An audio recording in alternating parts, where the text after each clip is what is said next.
नमस्कार। आज हम बात करेंगे नाम के पहले श्री क्यों लगाया जाता है। आप कभी भी किसी को संबोधित करते हैं, अपने से बड़ों का नाम लेते हैं तो वहां पर नाम के पहले श्री लगाया जाता है। अगर इस श्री का प्रयोग हम क्यों करते हैं, जैसे एग्जाम्पल तौर पर देखें, हम अपने बड़ों का नाम लेंगे, जैसे तो श्री गिरिजा प्रसाद विश्वकर्मा जी, श्री राम यादव जी, तो इनके साथ हमने नाम के पहले श्री का प्रयोग किया। तो श्री आखिर क्यों लगाया जाता है, श्री के अलावा हम किसी और शब्द का क्यों नहीं प्रयोग करते हैं, तो आज हम इस वीडियो में इसी टॉपिक पर बात करेंगे। सबसे पहले हम बात करते हैं कि श्री है क्या। तो श्री एक शब्द है जिसका भावार्थ निम्न प्रकार से है।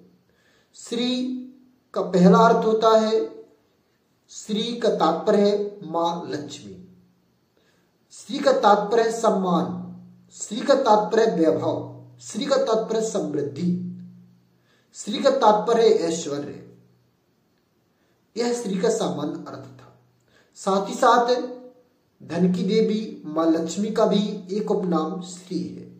तो यह था श्री का सामान्य अर्थ। अब हम दूसरे अर्थ की बात करें, जिस अर्थ के रूप में हम श्री का प्रयोग करते हैं।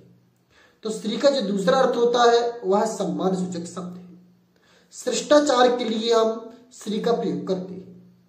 हम जब किसी अपने से बड़े व्यक्ति को बुलाते हैं तो उसे सम्मान सूचक शब्दों के साथ सम्मानित करते हैं। इस कारण से हम उन्हें उसके साथ श्री का प्रयोग करते हैं। जैसे आपने कहा श्री गिरिजा प्रसाद विश्वकर्मा जी, तो जो कि हमारे बड़े भाई हैं, उनको हम जब सम्मान देंगे तो उनके नाम के साथ श्री लगाएंगे, जो कि शिष्टाचार से संबंधित है। साथ ही साथ श्री लगाने से उनके साथ वैभव, ऐश्वर्य, लक्ष्मी, प्रतिष्ठा, धन, धान्य आदि सभी शब्दों का संबंध खुद व्यक्त होता है।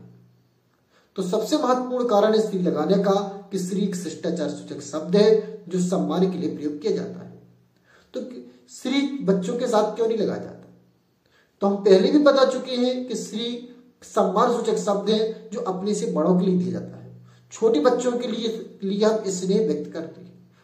इस कारण से श्री का जो प्रयोग है वह किसी भी नाम के साथ किया जाता है। नमस्कार, जय माता दी, राधे राधे, जय श्री राम।